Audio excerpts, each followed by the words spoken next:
I approach deep problems like cold baths, quickly into them and quickly out again, Nietzsche wrote in a short chapter called Being Understood, which forms part of his early work, The Gay Science.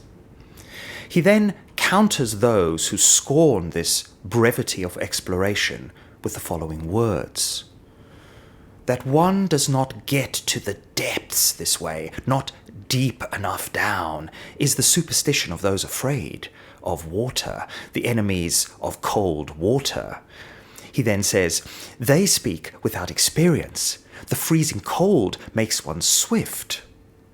And to ask this incidentally, does a matter necessarily remain ununderstood and unfathomed merely because it has been touched only in flight, glanced at in a flash? Is it absolutely imperative that one settles down on it, that one has brooded over it as over an egg by incubating it day and night?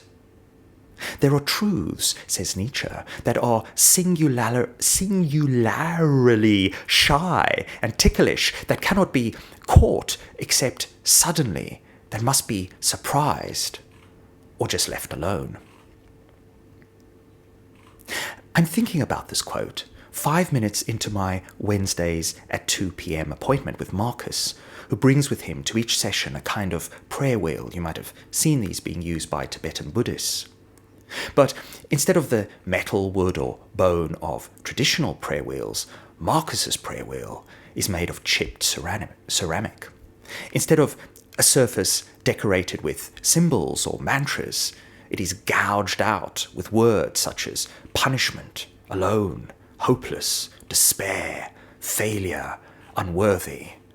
Hang on a second, that's my prayer wheel. No, that's Marcus's. Marcus, yeah, sometimes they look similar. And Marcus spins, as we all do, right? He spins his trauma wheel maybe 30 to 50 times every time we meet.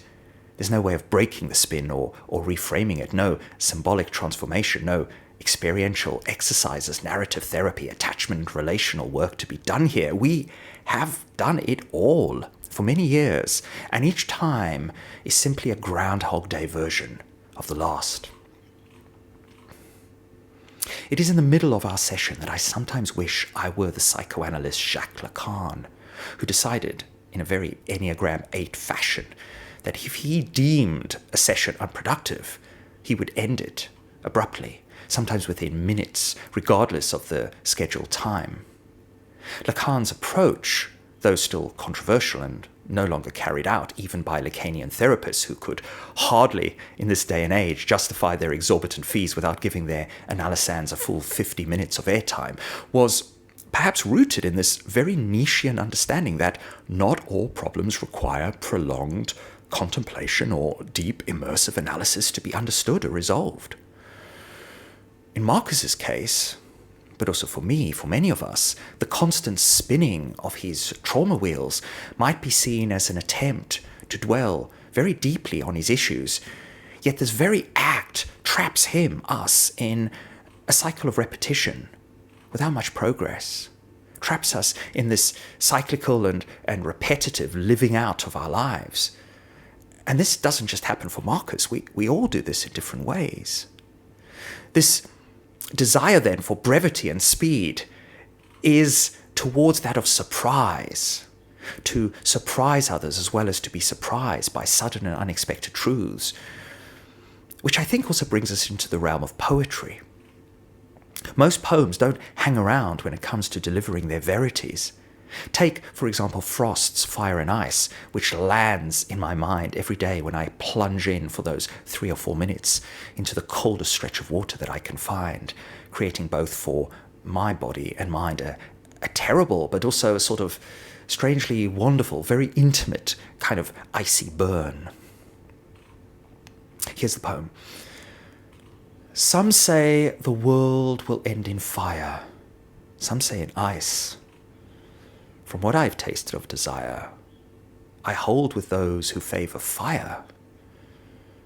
But if it had to perish twice, I think I know enough of hate by now to say that for destruction ice is also great and would suffice. When the cold exposure feels particularly intense, anything under about, 6 or 7 degrees centigrade, it is very hard to pass whether one is being frozen or burnt alive. The sensation is often that of being throttled with icy hands or maybe stabbed around the neck and the collarbone. This is because this area of the body is packed with thermoreceptors, those specialized nerve cells responsible for detecting changes in temperature. Also some, nice fat, juicy blood vessels like carotid arteries and the jugular vein, which, as we know from horror films, carry a great deal of blood close to the skin's surface. It takes a while to catch one's breath. But eventually, the body settles in, also the mind. There are 3 ways of dealing with extreme cold, a Huberman deity once revealed to me. One is to try and calm yourself, to remain as mentally still as possible. The other is to lean into the challenge, to grind it out, as Huberman puts it. Grind it out, grind it out, grind it out, grind it out.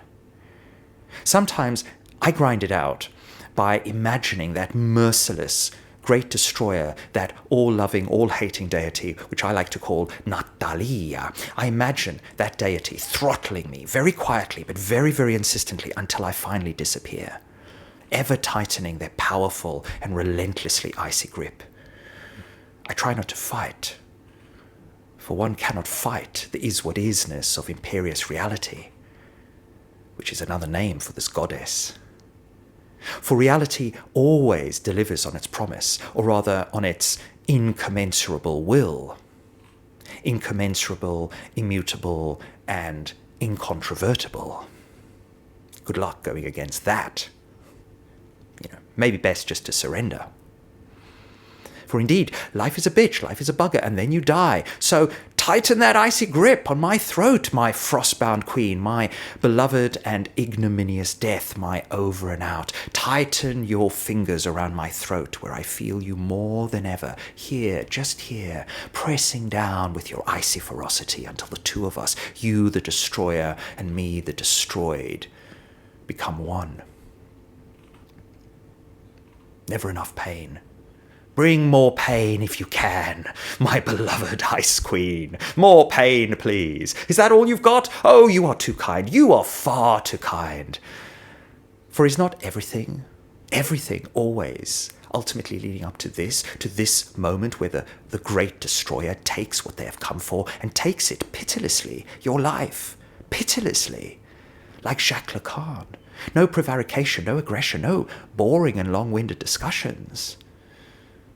Silence is the only language, and thus the deity takes our breath away, just as it was once given.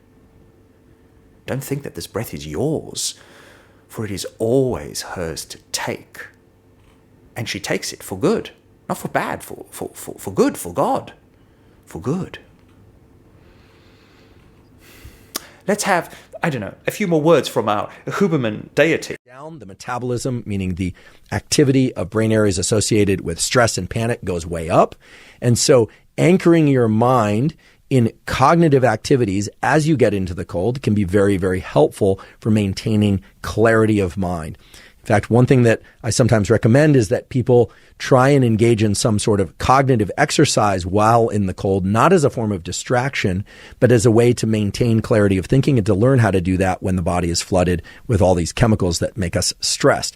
So for instance, you could do math problems and not 2 + 2 = 4, not 3 × 3 = 9, but things that require a little bit more focus and attention, working memory, and so forth. You could also start to have thoughts that you deliberately impose a full sentence structure on. That's actually quite tough.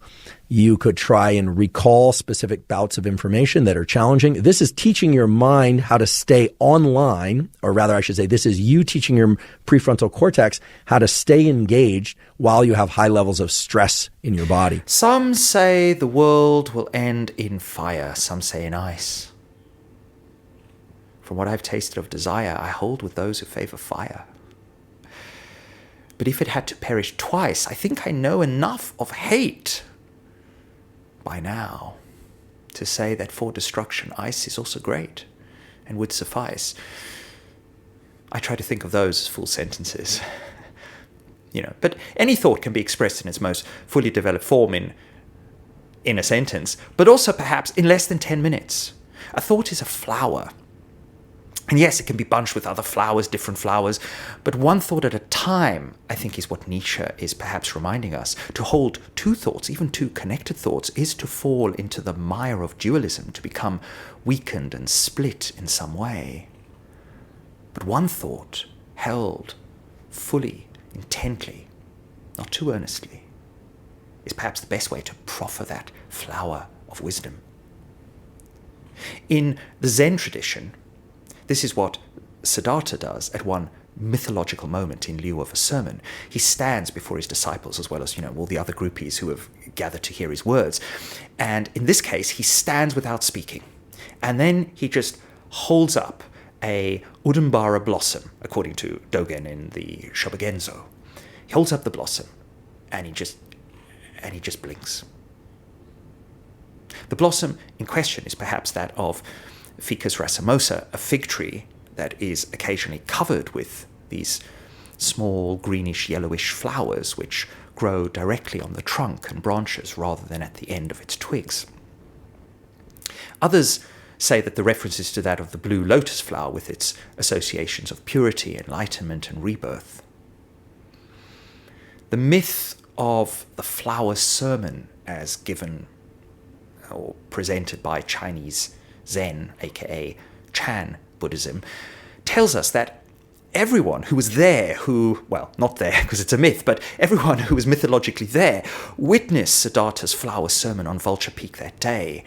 And they're all confused, they're all perplexed, but only Mahakashyapa understood Siddhartha's intent. Only Mahakashyapa got the joke and smiled.